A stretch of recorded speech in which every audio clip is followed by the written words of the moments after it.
Let's first of all, though, look at BP revealing its latest profits news. So it saw a decline in earnings for the second year in a row to the lowest level for at least 10 years. If we look at the numbers, BP made a replacement cost profit of $400 million. That was in the 3 months to the end of December.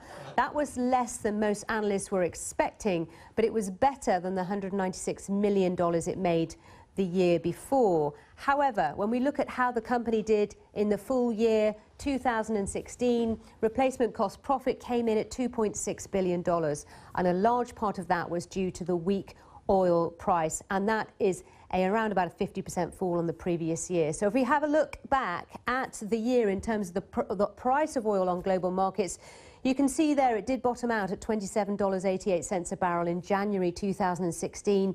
When we look at Monday, it was trading at around $56 a barrel.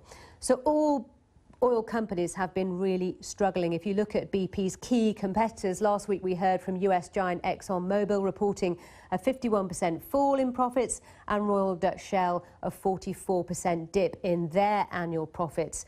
And there are wider challenges for the industry, including funding investment in new oil projects, the rise of renewable energy sources, and for some, a concern about their ability to pay shareholder dividends.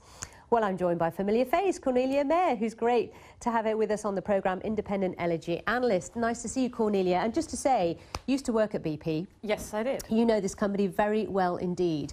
So tell us about these latest numbers.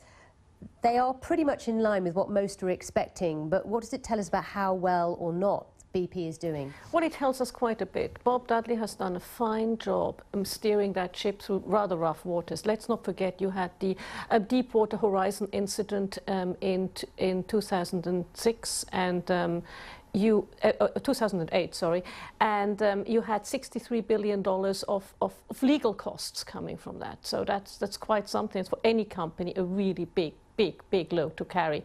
And he has divested a lot of assets in order to fund that. He has not been able to grow quite as much, like Shell did that BG acquisition. He wasn't able to do major acquisitions, but he has, one by one, is starting to grow organically again, you know, buying an oil field here, buying an oil field there. So he's doing fine, and compared to last year, where they had a loss, he's doing better. A quarterly loss, wasn't it? Yes, it was a quarterly loss. But he was doing better. Now, he is amongst his peer group. Amongst the peer group, they're sort of second from the bottom. Exxon did the best. Yes, they had 51% less profit, but still it's in the billions. Shell had the worst year in 10 years, but still in the billions, the profit. And Chevron had a loss. So they're getting there. And in terms of the outlook, and you know, the outlook for BP specifically as opposed to its peers, let's talk about what the outlook is like, because obviously many are saying now that the price of oil could stabilise this year. We're looking around $60 a barrel-ish, which is much better than what they've experienced over the last couple of years. But let's talk about BP in particular in terms of its operations in Russia, that kind of thing. So what are you thinking about the company in the future? Well, the thing is, whatever is good for Russia is good for BP. Let's not forget they own 20% of Rosneft. And the sanctions have affected Rosneft in terms of being able to buy in Western technology to do what you have to do as an oil company.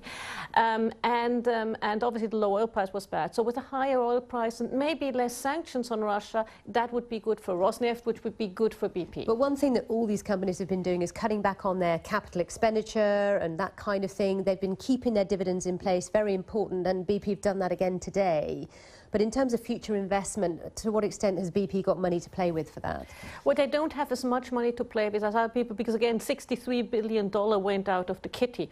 But they will, you've seen they still have invested $16 billion this year, of which the majority, about $15.5 billion were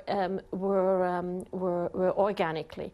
So I don't think they really have the money at this point to do any major acquisitions, but they will try to grow organically, you know, field by field, basin by basin. All right, Cornelia, for now, thank you very much indeed, providing analysis on BP, and she'll be back soon, as you know, here on BBC World News.